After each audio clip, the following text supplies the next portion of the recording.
सर्वधर्मान् परित्यज्य मामेकं शरणं Vraj. The miseries of material existence and the most hopeless conditions of life is the best possible opportunity to turn to God. Bare Knuckle Bhakti presents The Gift of Desperation, a Bhakti recovery podcast. This is a 12-step based Bhakti-oriented space. Here we share our experience, strength, and hope in the spirit of recovery from addictions and associated behaviors. Welcome. Ooh, ooh, ooh, the saga continues. Miss Kennedy. Good morning from California. Even earlier than yesterday. Well, last week for you guys. Good morning. Good Yeah, morning. last week for you guys. Yeah, good morning. It's early. She is definitely. She's like one of the only like recovering addicts that I know. They're like, okay, 7:30 in the morning, I'll get up and do it. She did it. She got up 7:30 in the morning to have an interview for you guys, for me, for everyone, for the whole If you world. had said 5:30, I would have done it. Oh, I would have done it for you too. Ugh. You might So, have to. I got a job, so we might have to switch our meeting times. oh, that's right. Yeah, you got a job. Congratulations. Miss Kennedy just got a job. A round of applause. I wish I had like a laugh box or like a, like clap box. Everybody's like, I'll see if I can find you an app for your phone because that would be hilarious. oh yeah, you see, we were just talking about generational stuff. You talk app and I'm like, oh, some sort of clap box, something that you like wind up from like the 1920s. Okay, but that would be so cool. Like, always go for the classic, authentic, vintage thing because that would be so cool. I bet the sound would be better too. Yeah, it probably definitely would. All right. So we had a great last week. We had a really good look at the promises and the traits, the laundry list. And I think we left off, you had reminded me that we left off probably around 6 of the promises, the ACA promises. Yeah. And last week we never got through step 1 and 2, which we wanted to talk about. So we're going to do, because the thing is that we're just so chatty and I think there's so much to talk about and we do really a lot of, diving into the things that we're reading. Let's just see, we'll do the promises and see if we can get into step 1. And then next week, the week after that one, we'll do step 2. Sounds like a plan. All right. All right. So 6. We will enjoy feeling stable, peaceful, and financially secure. I mean, what hits me right off the bat is the financially secure part. Like, one of my lovely coping mechanisms has been overspending. Yeah, I do that too. Oh my God. I impulse bought a music box the other day. And I know it's going to bring me immense joy temporarily, but like a music box, like an actual music box. Okay. like you twist it and it plays a little song. What song does it play? It plays the opening theme to One Piece. Damn it. I'm a big old nerd. Love it. But it's amazing to me how you get so used to not being stable, to not having peace, to being financially insecure.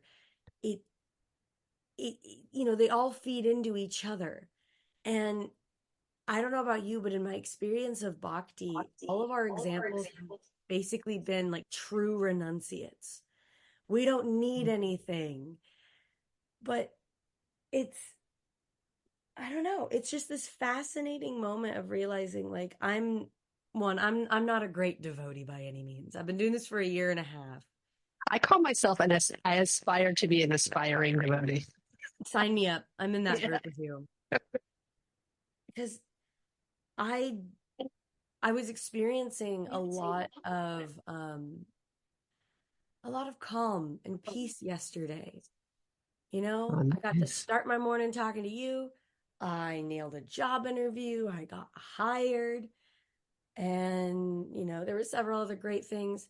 But what it kind of came down to for me was like, I'm so not used to experiencing that peace and that calm that I kept trying to undermine it, that my mind kept trying to throw something else in there to disrupt it.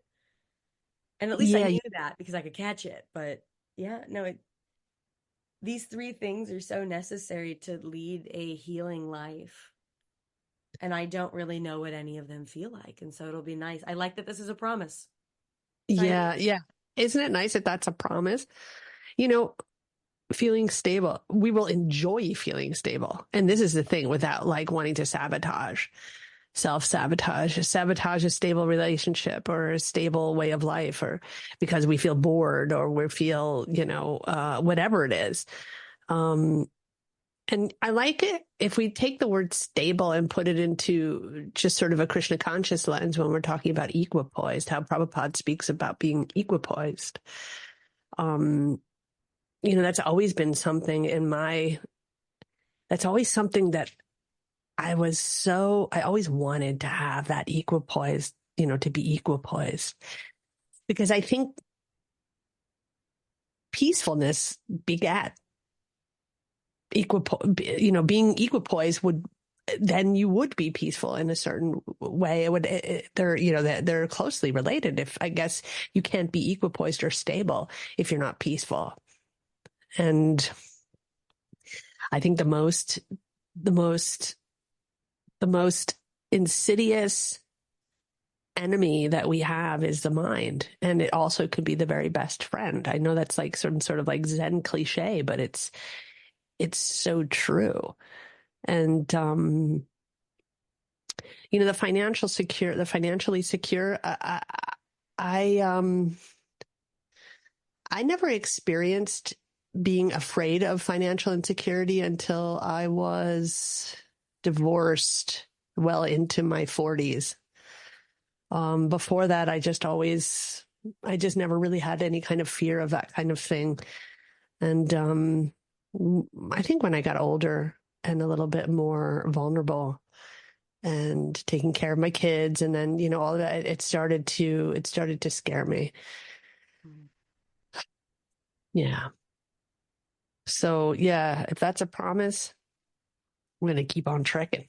On the bright side too, what you had said about peace just now reminded me in the Bhagavad Gita, chapter 2, verse 66.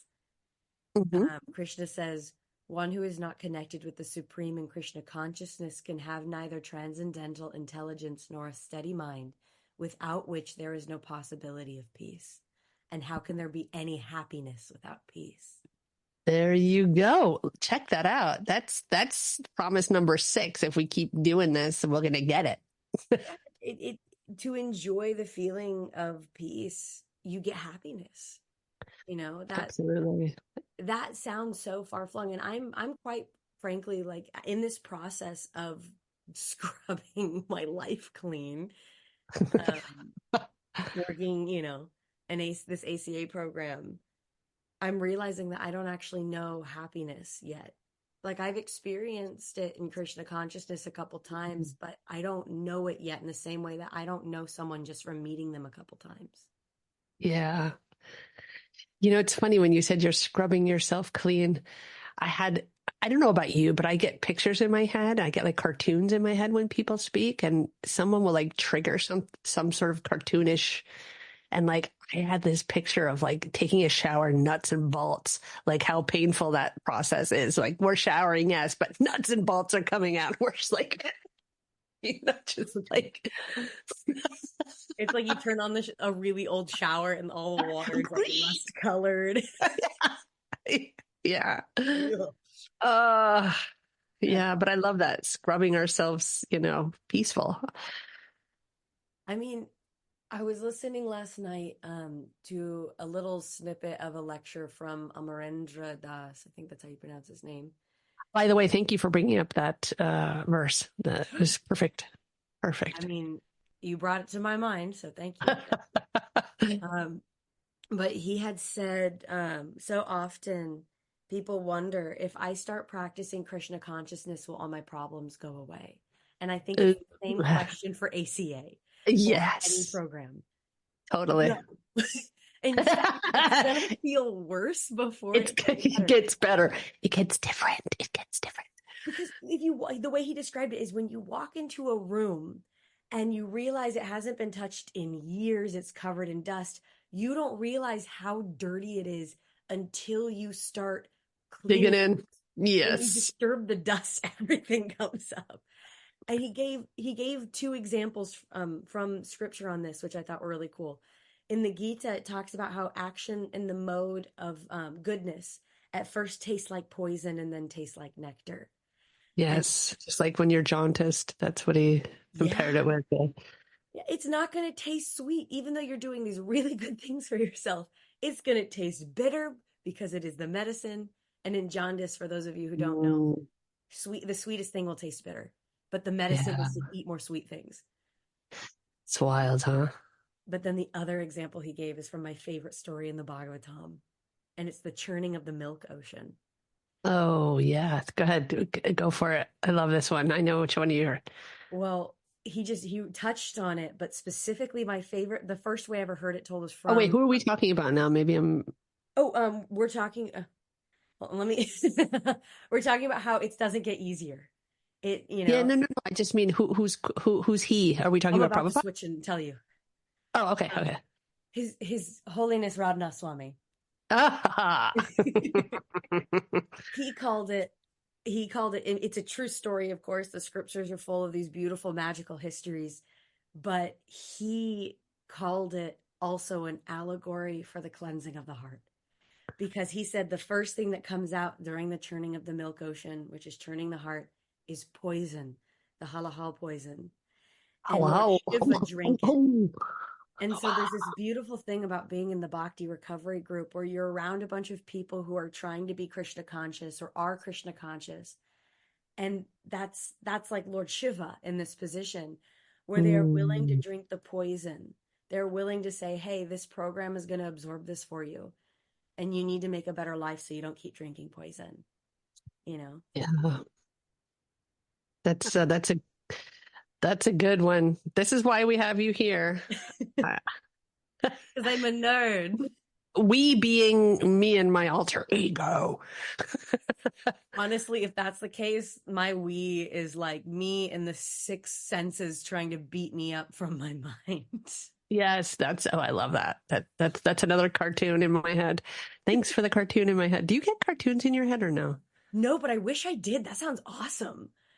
Yeah, I keep myself amused. Since I've been a kid, kept myself amused with that kind of thing. It's actually quite strange sometimes if I get one, like a really funny one, I'll have to put my head down in public and giggle to myself because it's just like, stop it. Like, I literally talk to my head, like, stop it. Stop making those funny pictures. Stop it. No, enjoy it. If it makes you laugh, then what's the problem? Oh, it does. Albeit there might be an inappropriate time. But I will occasionally get usually I'll occasionally get like the office camera, like just like the staring point blank break. Oh my God, I love that. I love that. But it's mainly when I'm really annoyed with people.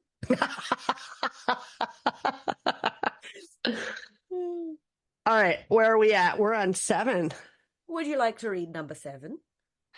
We will learn how to play and have fun in our lives, which we're doing right now. We're having amazing talks, really deep talks. We might be silly and having fun and laughing and making, maybe sometimes quote unquote, I'm quote unquoting here, making fun of things.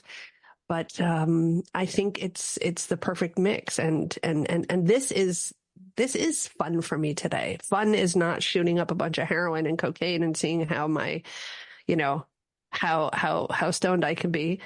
That used to be fun for me, but I think I've always been a very playful, fun person. I've always loved to have fun, even when in my most miserable times, there were bouts of fun. So I'm glad that that's a promise for others, but I think I do know how to play and have fun. I think I always have. That's always been something, thank God, that I've had. How's that with you? Was it difficult for you to play and have fun in your life? As a kid, easy. as a kid, really easy. And then as I became more self-aware and more aware of sort of neglect in my life, and that's Mm-hmm. not to put any blame on my caretakers. The circumstances simply were that they had to work as hard as they did in order to give my family the life that we had. Mm. And that unfortunately led to, we had three different nannies at three different times in my life. Only one of them actually put any precedence on my presence. Mm. The first two, actually, the first one they fired because she kept Was it like dog sitting or something? basically the first one, Yeah. as someone who has dog sat for like a straight year, it was a lot like dog sitting because once the dog is worn out, you can just like take a nap and the dog doesn't care. But when you're a human being and you're, in elementary school, you need people who can cook for you. You need people who can help you with your homework. And it was a very dismissive human being, but she ended up getting fired. Then our She, second nanny happened and she was amazing. was she But German? no, I don't think she was. Our, Sorry. our second nanny is like now a lifelong friend, lifelong family. Oh, But in the beginning, it was a lot easier to connect with my sister, and I could tell than it was to connect with me because my sister was like classic girly girl, easy to read. popular cheerleader. Yeah, literally. And you're like the intelligent, nerdish type. Well, come middle school, I just became the intelligent, angry, egotistical child. Uh, I couldn't like everything was about conforming to a friend group, so I didn't have any lasting friends. I put on masks to people please because that was the only thing that worked in getting a little bit of attention at home. Right. Otherwise, I was really quiet at home. Because in my natural state, I would have just sat and been quiet. But there would have been this love, like oftentimes there was this level of, I wish you would have talked to me. Like, I wish you would have tried to interact instead of just looking at me and saying, oh, she's fine. And Yeah, I sort get of that. left. I kind of had the same thing, not with a nanny, but although I did have nannies as well, because both of my parents were actors. So they were constantly going here and there. But I think it was more like, looking at me, and as soon as coming home from whatever months away on the road and then coming home, like always what's wrong with Gwen? Like it's always been about what's wrong with me.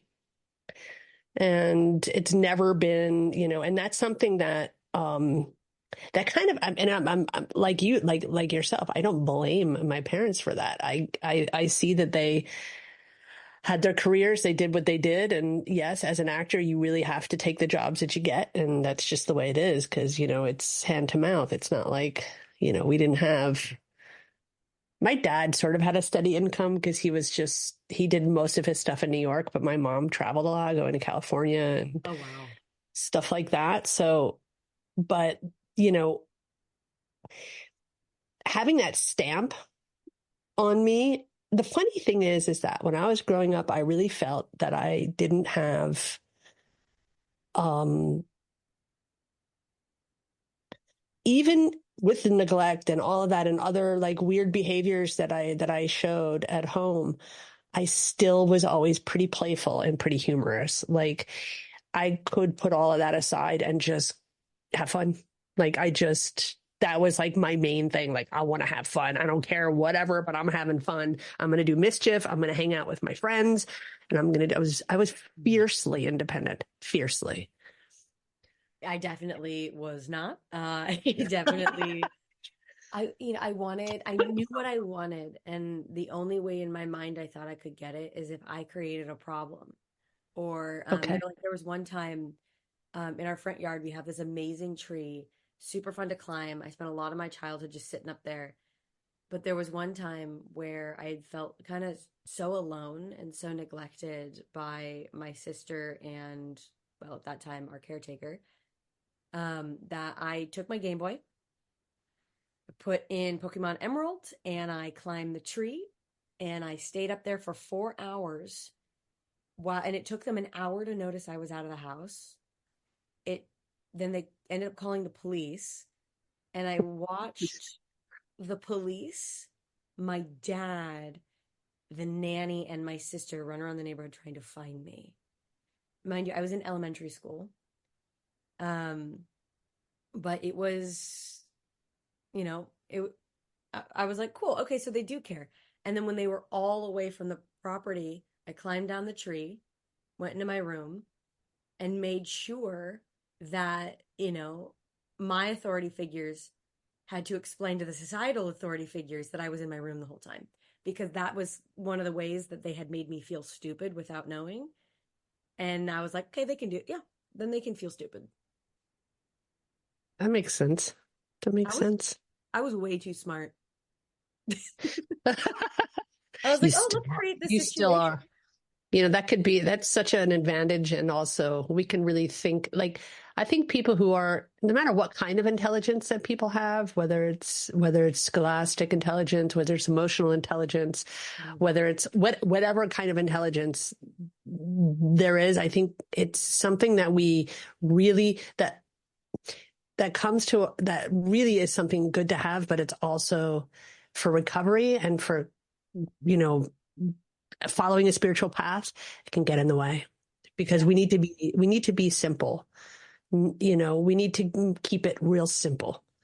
And I think our working minds and minds that work on overdrive, no matter how that is, or we can figure out the equation real quick. I don't know about you, but for me, my whole life, especially emotionally, figuring people's minds out, the way that people think and having that like really inherent intelligence about other people and like those subtle communications, reading the room, all that stuff. I'd come up with an equation really quick. Not that I was always right, Mm. but a lot, often. And it's sometimes also having a conversation with somebody, knowing what they're going to say at the end and just getting impatient. I don't know if you have that, but I'm just like, I know what you're going to say. And they always say it, at the end. And I'm like, God, I just like, just out of politeness, you have to sit there and listen. That's Yeah. why we're going off track now. Okay. Let's reel it back in, reel it back in. But Okay. learning how to Having play and fun. have fun, like even Yes. through, because my time, especially coming into middle school, I didn't know what I wanted to do, and I didn't ever get to really develop my own identity because my Mm, parents expected me to pick something and stick with it, but I wanted to try a lot of things. mm, And so I'd pick something and I'd be like, I don't think this is for me. And then they would be like, they'd be annoyed. And even if they didn't show it a lot, I could pick up on it.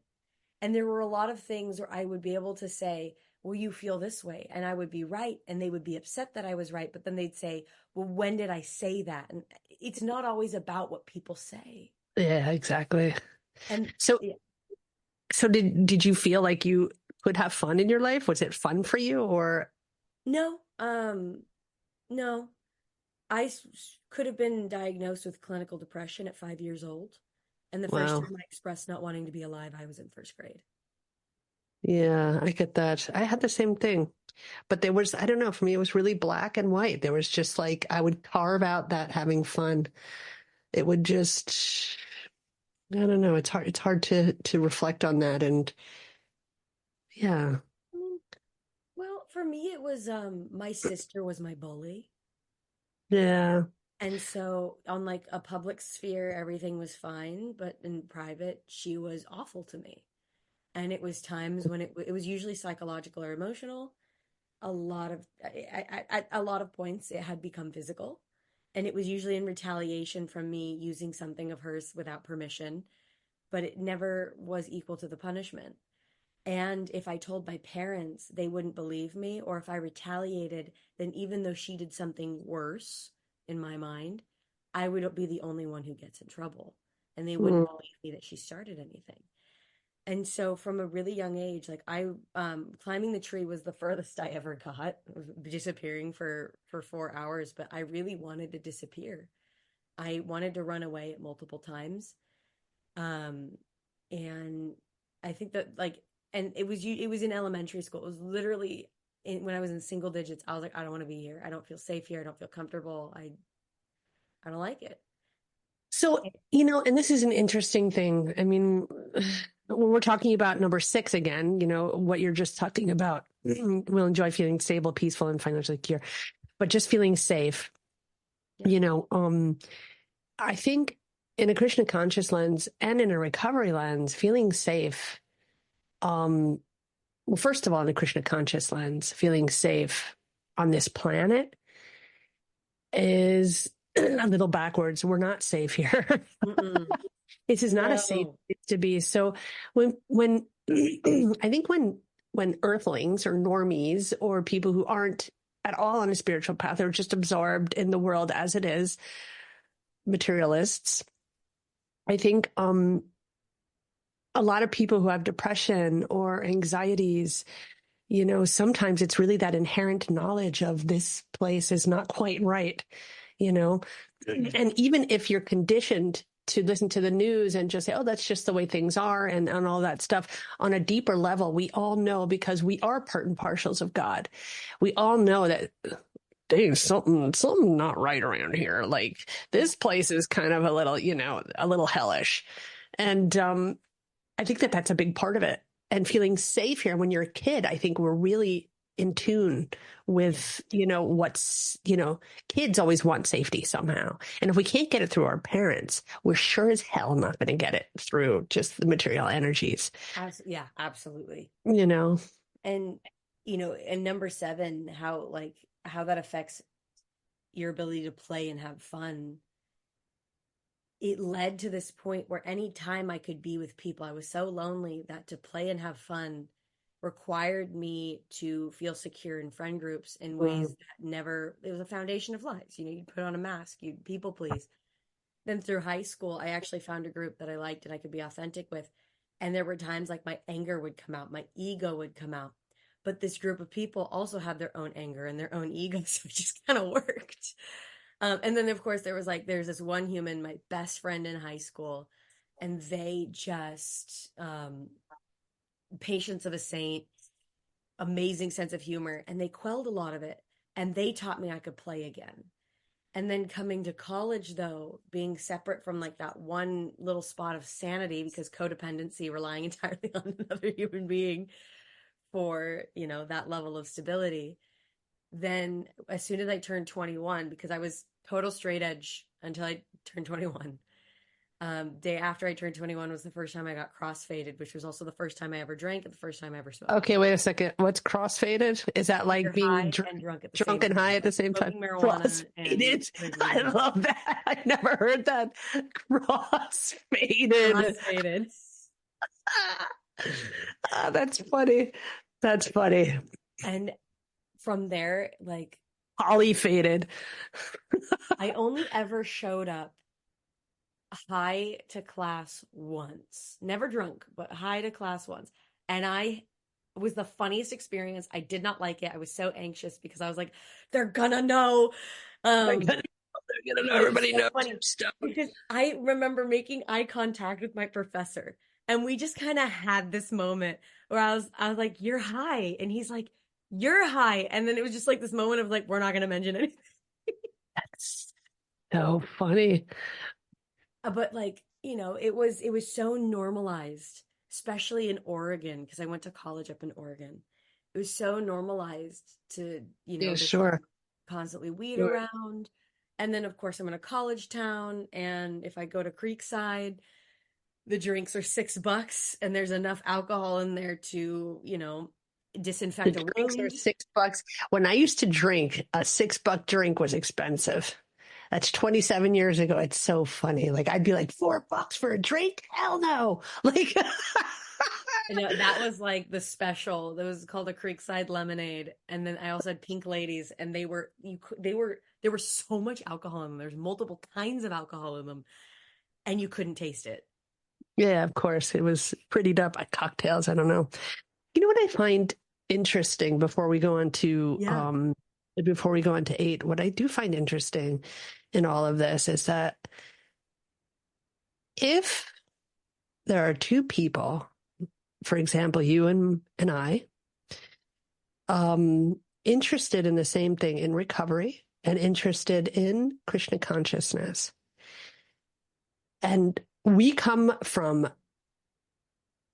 in some ways, similar backgrounds, but in other ways, like our experiences and what we'd done in life and things that had happened in our lives have been so, so different, you know, but, and we we have both come to the same conclusion. So all of these paths, no matter what it is, there's no point in comparing paths if the aha moment is the same. Mm. And it's so interesting. When I first came into recovery and I would go to some suburban, rich suburban meeting, and I would hear some of the stories, I would sit there and be like, holy fucking shit. Oh, excuse my language, guys. Sorry. I'd say that was back then when I was cursing like a sailor. I still do, but I don't do it in public. I would sit there and say, how could this person be even like sitting here? They experienced nothing. That was my arrogance. I used to be arrogant. I'd be like, I literally lived on the street. I was alone on the streets running around at 14 years old. I was, from the time I can get high, I would. I was smoking cigarettes. My first cigarette, I was 6 years old. I mean, like, let's really look about how rough it was in a way and how rough I lived. And yet we're both sitting here talking about surrender, talking about the craziness that goes on in our head, talking about God, talking about giving our will and our lives over to the care of God. We're both talking about these things, and we're both in the same position, having that inherent knowledge of God, coming to the point of I can't anymore. God can. How is that? And I love that, speaking with you now and listening to your story, and you and I being on the same wavelength. That can only be that inherent love and need of God. It can't be anything else. And it would have taken exactly what I went through to get me here. Exactly. Yeah. And isn't that just so interesting? I'm a firm believer that this world is rigged in our favor if we want to do Krishna consciousness. It's rigged in our favor. I love it. It's a rigged fight. But that's the thing, is if I think about it sometimes, if in scripture and this is across all scriptures, I'm not just talking bhakti yoga. Yeah, of course. Usually we're not here. So we're talking about that inherent God. Yeah. The point is God, even if it's the impersonalist form of him. Absolutely. Agreed. It doesn't matter. We are all climbing the mountain and we are coming from different sides of it. And so you might say, well, I came from the valley, and, I might say I came from the sea. But ultimately, we're trying to reach the peak of this mountain, and it doesn't matter what view is better. We're just trying to get up it. And yeah, we're going to pass some people along the way who decided to build a house on it. But good luck. I just had another cartoon. Sorry. You're like, I came from the sea, and I see this mermaid flapping around Well, honestly, sometimes this life does feel like a mermaid trying to climb a mountain. It's not a good fit. But hey, maybe I look good doing it. I don't know. Yeah, sorry about that. I love, if you have those visuals and you want to share them, I love visuals, and I especially I just don't know how constructive or how much it will add to this conversation. Sometimes it's like, yes, those are funny, those are great, but sometimes I'm like, I've learned to keep them very quiet, because usually people are like, why are you talking about that right now? We're talking about something totally different. What's wrong with you? So yeah. Well, if you find it to be a helpful visual, if it's something that makes you laugh, it's usually I like that one. Because the thing is we'll make it relevant, Yeah, that's true. Yeah, let's make it relevant. That's a good one. All right, let's go to 8. I was about to say, yay. All right, go ahead. You read 8, please. Okay. We will choose to love people who can love and be responsible for themselves. I feel romanced just reading that sentence.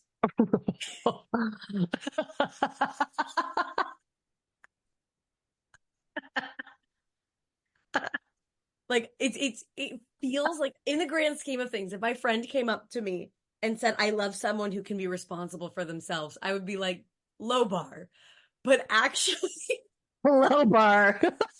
like if that was the only qualification, but actually, like, if you're able to be responsible for yourself, and I'm trying to be responsible for myself. This is a journey and I'm seeing how much work goes into it. And some people come into this life and they're ready to be responsible for themselves. Good for you. It's work. And so if I see someone who's able to do that, and Krishna willing, I can fall in love. Good luck on that one. This would be two miracles in one. And if you're promising that, like, and it's not just romantic love, of course, like the friends in our lives. Of course. And I also think too, there's just some people who are, and I think it's wonderful when I see, like, I've always had a secret wish to be a nun. I know myself and I would never last, but I would love to be a nun. You too? Because then you get to marry God. You even have a ceremony to marry God. How cool is that? I remember being a kid, and this was like probably around the time of first or second grade, and I was just kind of sitting looking out the window in the other room, and I was like, if one day I have to get married, I might as well marry God. Like, I bet he's like the best option. Maybe I just become a nun. Yeah. I would not survive. They're too austere. Yeah. I would not survive that, but there is a part of me that really wants to be that person. Like I ache actually to be that sometimes. I ache to be that. Oh, that's beautiful. I literally, I know my husband now is not going to be listening, but I'll say no anyway. I hope he doesn't listen to this. Oh no. Are you sure you want to say it? Yeah, because it's not that bad. Okay. But right before we were going to get married, we got married at Govardhan Eco Village. And we were very fortunate to have Radha Swami there at our marriage, which was a huge treat. Right before I was like, I can't do this. I don't want to marry a person. I want to marry God. I don't want to marry a person. I don't want to. And my friend had said to me, don't be silly, just do it. And I was just, and I was like, I just can't. I only want to marry Krishna. I don't want to marry a person. I just don't think, and in a way that's still true, and I don't know if I'd have to have a personal ceremony about that to be married to God. I mean, Krishna dances with all the gopis. He dances with everyone. He's been married, he has relationships with people as many as he wants. So I think I am married to God in a way, because it's just sort of there for me. It's always kind of been there. You talked about when you were a kid, taking yourself to church, and I have to say I did the same thing. So when I was despite my rough childhood, we weren't quite educated and theatrical and party, all of that stuff. And we did, we had a house in Fire Island. I think you don't know anything about that, but on the East Coast, Fire Island is sort of people who know. So we had a house in Fire Island, a summer house. So we would go out on Fire Island, and there was a little church there, and I would wake up every morning and run to the church and help the priest ring that bell. And I did that for a whole summer, and I was fascinated at the church, and I always will remember that, and how happy and what a warm, beautiful feeling it was to go to that church and ring the bell with that priest. I think that was my first kind of very conscious decision to seek. I don't know how old I was. I must have been. Did you see that picture of myself, my sister, my brother, and myself? You were in the big old jean skirt. Yeah, that's Fire Island. That was Fire Island. That's awesome. Yeah. Yeah. Oh my goodness. Well, I mean, one of the things I really take solace in is that in any moment that we seek God, in any moment that we desire to have him near, I'm starting to understand that in prayer, it is not the purpose to, bring God into your life. He's already there. He doesn't need a life update. He kind of witnessed the whole thing from all sides. But to pray to him is to request him to be a part of your life. It's your invite. Yeah, you're inviting him in. And it's so interesting because like I didn't grow up in a religious household, but my parents were super open to everything. And it's so funny because when I came into Krishna consciousness, there was no horror story of my parents being like, "You're joining a cult." My dad looked at the book I was reading and goes, "Oh, I've always liked the Hindus." It was just that simple. But one thing they did do is because it was safer and they just trusted it more and trusted the people more. Growing up, every summer I'd go to a Christian camp. Yeah, you had spoken about that. And like my mom has her own experiences with God that are positive, and her mom was religious, and so as soon as I turned as soon as I was able to drive, I started taking myself to church. And it was interesting because no one there taught you the proper way to pray. Nobody there like taught Isn't you that any weird? philosophy. Yeah, especially coming into Krishna consciousness, because when I was there, I didn't question it. But now that I'm in Krishna consciousness and I go to a temple, I just look at it and I go, oh, okay, yeah, no, there was no setup for anything previously. And I don't want to make a blanket statement for churches. I'm sure people have had No, of course. maybe I'm one sure thing. there's other churches that are different, but it was just happened to be that church that you were in. Yes. Well, the three Was it churches I Catholic? went to. No, evangelical. Two were Okay. evangelical, one was Lutheran. So the fun thing about evangelicals is they're really big on singing and dancing. Mm, And then Lutherans are really big on eating together as a community. And so yeah, it was literally just setting me up to come to a Sunday feast. that's so funny. Are the Lutherans a little bit more reserved? A little bit, a little bit. The evangelicals are definitely like whatever's new age, jump on that kind of a deal. At least that was my experience in the two churches I went to. They make their own music. They conform it to the times.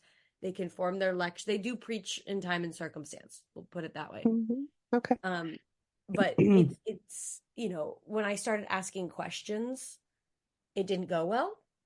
Um, That's really interesting. I think when that happens, it's the lack of knowledge or the lack of spiritual creativity, and I don't mean creativity in like, let's draw our own complete own picture and go completely rogue.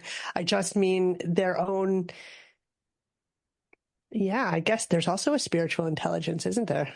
yeah, I absolutely. I mean, the thing is like there's a spiritual version for everything that's material because everything has its roots in spirituality. So if you have a spiritual ego, because we can't just get rid of the ego. The ego is what attaches the Yeah, soul to the cannot. body. We don't take care of the body if there's no ego. But when you have a spiritual ego, I like to think of it as you're taking care of, you're doing that phrase of accepting only what's good for your spiritual advancement and rejecting everything that's not. I super don't have that. Spiritual intelligence and material intelligence. It's kind of self-explanatory. Yeah, You absolutely. I think spiritualize this the mind, and absolutely.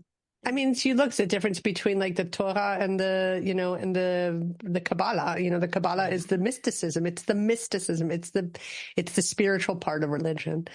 And I'm not claiming to know too much about it.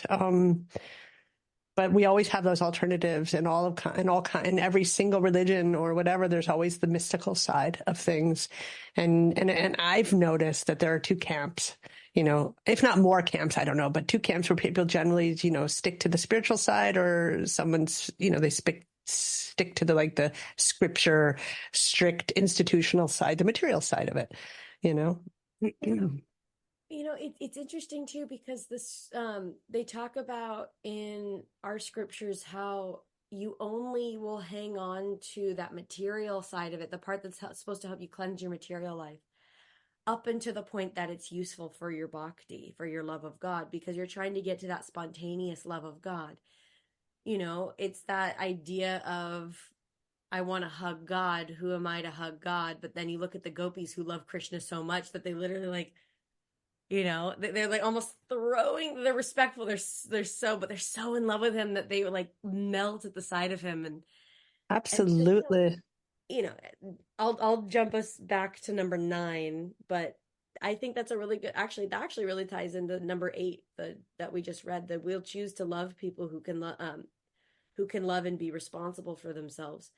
And something about that phrase I really like is can love and be responsible. This person doesn't lose themselves in love.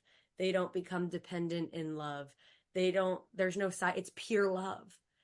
And Yeah. that's sort of the point of the scriptures we have, of our examples, is it's about how to love purely, to not have that motivation. And I'm a firm believer that you can't actually love someone if you have an ulterior motive. That's lust. It's so true. It's so true. Or attachment. Yeah. You know, if we choose to love people who can love and be responsible for themselves, this also means loving people who have good, strong boundaries, which means they're not going to give you what you want all the time. And we can learn to love those people. I'm learning that lesson right now. I have a best friend. If she will never listen to this, but I love her. I love you. And she, her and I had a little bit of a fallout, and the fallout was a little bit, I can see both sides, but I can only take responsibility for my side. And my side is certain expectations about people, about how I would like to be treated. And I realized that my expectations and the disappointment of them, because expectations usually lead to disappointment, led to not loving her less. I love her just the same. But there was something that changed inside myself after that. It was a lesson.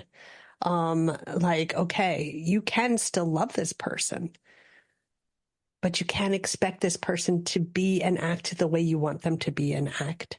I can't expect that from them. It's not fair. It's not even fair of me to ask. Yeah. This person gives what they can give. And that's up to me to decide if I still want to have a relationship with that person. Yeah. That's true acceptance. True acceptance is saying, okay, this person can't do any better. I'm not talking about her now. I'm just talking about generally any person. So they can't do any better, or they can't fulfill those needs that I have in a friendship. It's not about, I hate you now, go away, and I'm hurt. It's more about, okay, can I live with that or can I not live with that? If I can't live with that, then saying I love you, but we can't like finish a relationship like that because I can't handle it. I'm not mature enough, or I'm not ready to be able to, I have too much hurt. Obviously it hurts something, or else I wouldn't, want to shy away or not, be in that, not deal with that or live through that. Well, to segue us perfectly into number 9, and to jump off of what you're saying, number 9 is healthy boundaries and limits will become easier for us to set. There you go.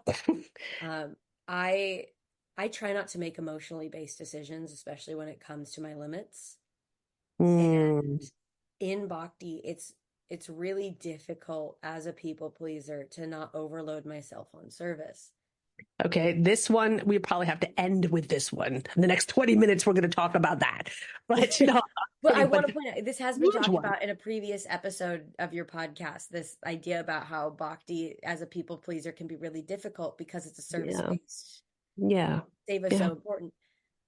But what I really love about it, though, is it's reminding me, it's not just avoiding overstepping your own boundaries out of your own anger, or other people's boundaries out of anger. It's not just negative emotions that can affect that.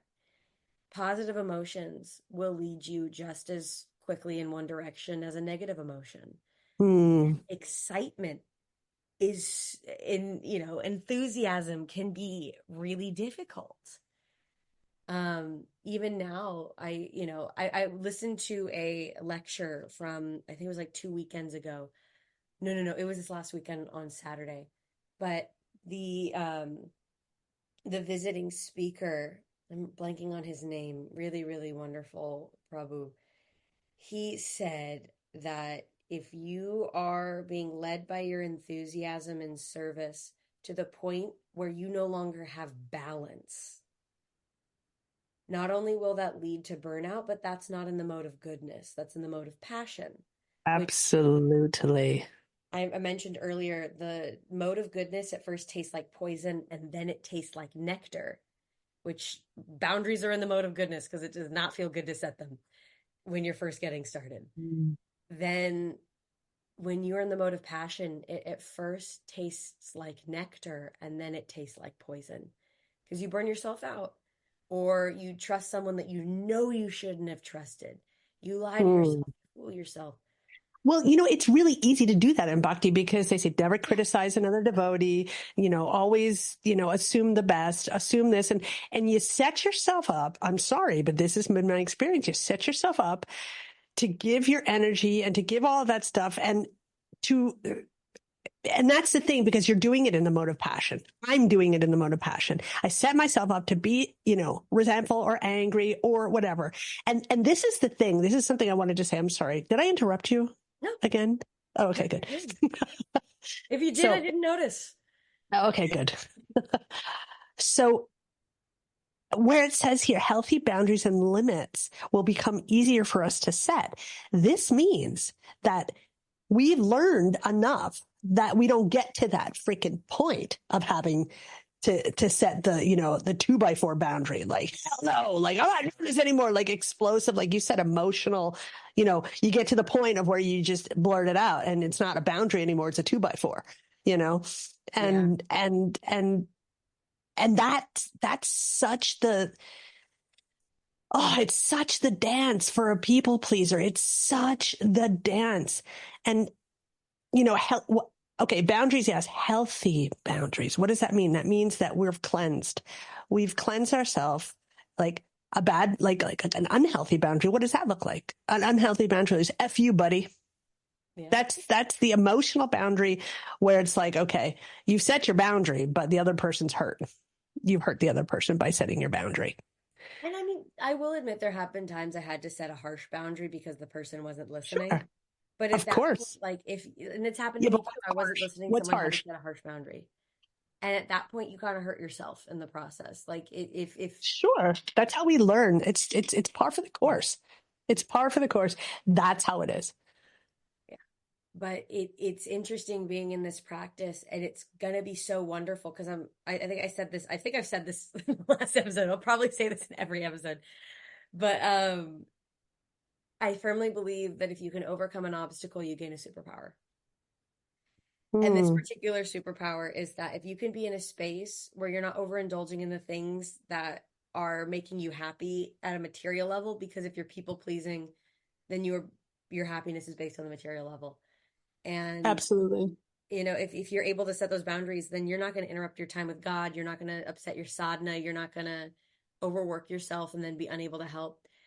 And it also is letting me know, I used to decide like, oh, I don't want anyone to talk about me, because at one point my want for attention switched into just, well, if no one's going to talk to me, I'm just going to self-isolate.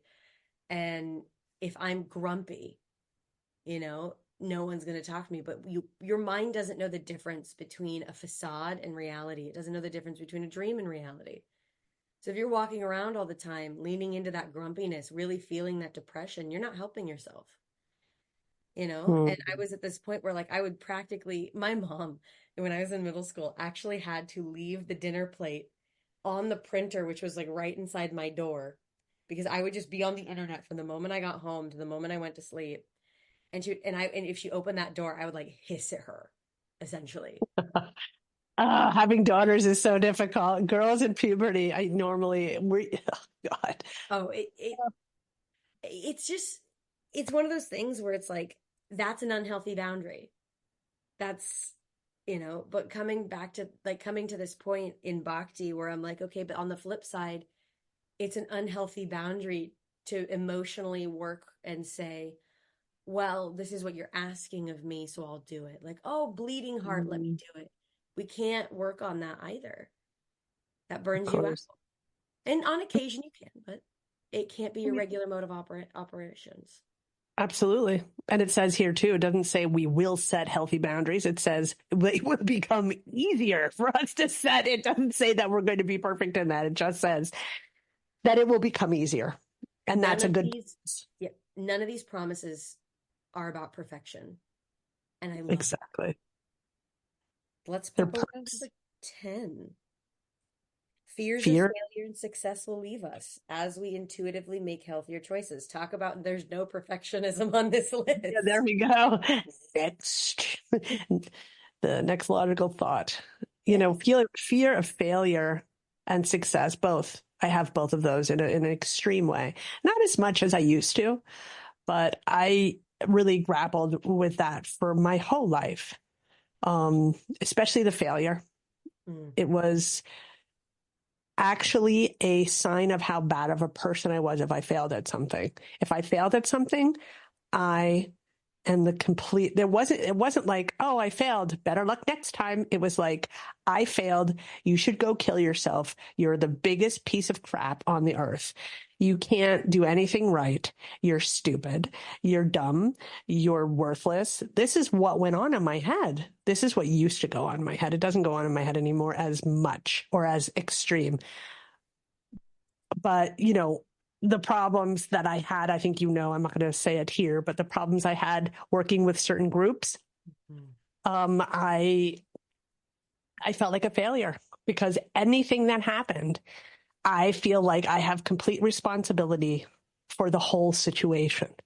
And I think that's such an ACA thing. I don't, and it's actually fully ego. How do I think that I'm the most important person in that group? How the hell would I think that I'm the one having to be the most responsible for everybody? I am not. I am not responsible for you or for anyone else. I'm responsible for my part. What was it that So, you told me at the beginning about what a sponsor does? That they'll hold your hand, but they won't drag you over the finish line. yep. Yep. I ain't dragging no one over the finish line anymore. I'll drag I always thought myself that over I the should. finish line. Yeah, exactly. It's Yeah, very exactly. Just like I had to, and just like most everybody has to, by not holding someone's hand or walking with them, but, and dragging them and carrying them, you are not helping them. You are hurting them. As much as you think you're helping somebody, you're not. If you're carrying someone, it's not helping them. There are times where you can carry somebody, but you have to know in this recovery, like somebody had asked me to do something, and it's really on the what's the word, on the border of it's on the border of codependency, like really enabling codependency. But also I see a need that perhaps this person really needs that in order to sometimes I'll be willing in certain circumstances to carry somebody for a little bit, you Mm. know? And I have to, and finding that is finding where I should and where I shouldn't. That's been difficult. Well, that's a perfect segue into 11. With help Okay. from our ACA support group, we will slowly release our dysfunctional behaviors.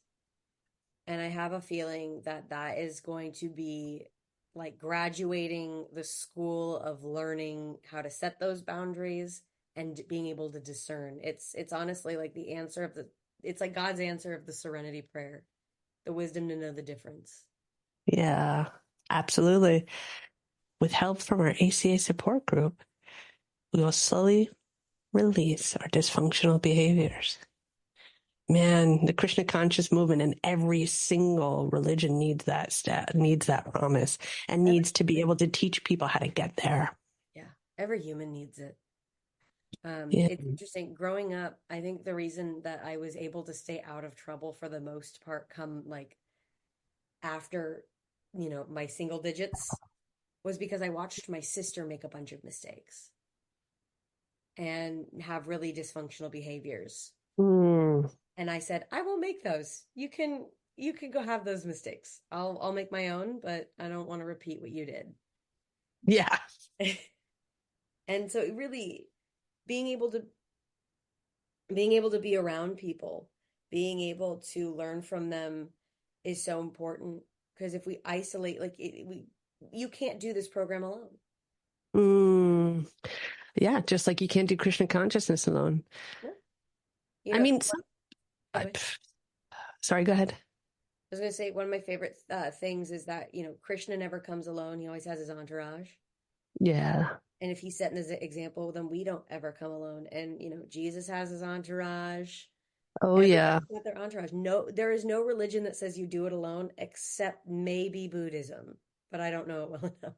Yeah, I don't know well enough either, but there's a lot of alone time. But if you look at it being a monk, they're all living together, all of them. So it's not like, some people go in, sages or, sadhus, not sages, but sadhus, they go alone and, they live their life alone and meditate in caves and live by the Ganga and go up to the Himalayas, whatever. I mean, that's just their mode, that's the mode of they're living sort of their dharmic thing. And I think there's room for that. But they don't start alone, and when they So, go to be alone, it's usually because their teacher says you should do this. yes, exactly. It's so Like, true. So true. so, we're not supposed to be alone.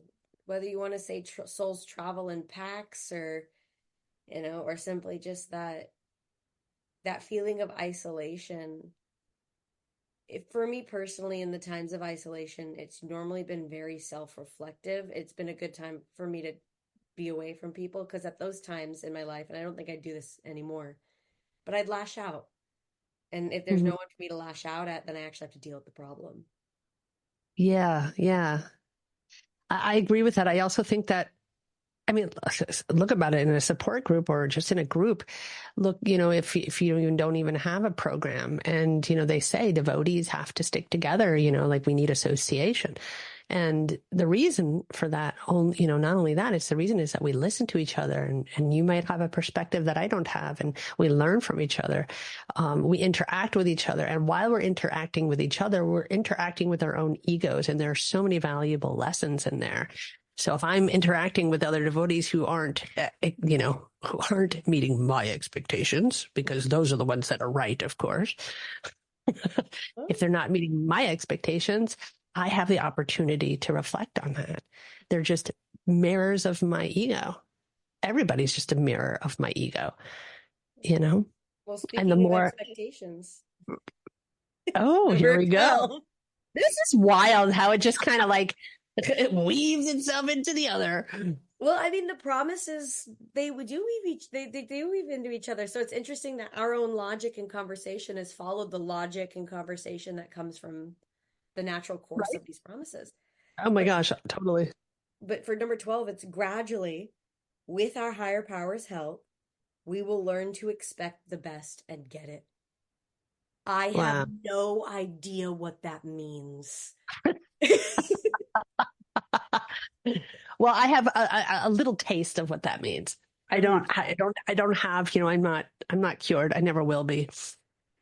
But if you want me to explain it through my experience, Please. um, you know, first of all, if we look at the first three steps, we're powerless. We believe that a power greater than ourselves restores sanity, and then we give our will and our lives over to God. Through all of the steps, we are being taught how to see things through God's lens and not our own. That's the point of it all, to let go, let God do the footwork, leave the rest to God. So gradually through that, and we ask also the 11th step, we ask for our higher power. We ask for the power to carry that out, for his will for us and the power to carry that out. And when we learn to expect the best and get it, I believe that this means first of all, through the lens of what we've learned through the steps and practicing them, and through Krishna consciousness and through whatever it is, whatever spiritual path you're going, the best just means what it is and being able to accept it. That's my interpretation of that for myself. That would be the best is acceptance. So, and the best is maybe, when we learn to expect the best and get it, I don't know if I'm ever going to be in a position to find a person who's going to perfectly fulfill my expectations. So expecting the best is the best out of myself and not really from others. And the power to accept others for how they are and to be at peace with that. So that's kind of my play on that. That's kind of been my experience through the 12th promise. That makes sense. Because really the only person we have control over is ourselves. And so if we can manage our own expectations, set the healthy boundaries, learn to play again, all these things that have happened in all these previous steps, then these previous promises, we'll get there. And if I can manage what my expectations are and set those well, then that saves me a lot of grief in the long run. Yeah. Absolutely. How are we doing on time? Man, we're perfect. We could just we're going to have to end it now. And so good. Hey, what another great talk. Really enjoying this. I'm a little worried that when you're starting to work, we're not going to be able to do this anymore. No, why wouldn't we? Well, because it's my expectation of everything having to turn out not good. No, I'm kidding. We're just having a conversation. Well, trust me, I have the step book on my lap. We'll have plenty to talk about. Yeah. No, I said because you got this new job. I was like, oh my God. I'm scheduling time in, don't worry. Of course, I know. I was being a little trying to take an everyday situation and bring it into the ACA lens. Mm-hmm. So thanks. And we're going to talk again. And we're all going to be loving this presence of Miss Kennedy. Ms. Kennedy. Sound like my PE teacher from middle school. Is that what she said, Ms.? Yeah. It's kind of old school, isn't it? It is. I don't mind it. I just always thought it was funny.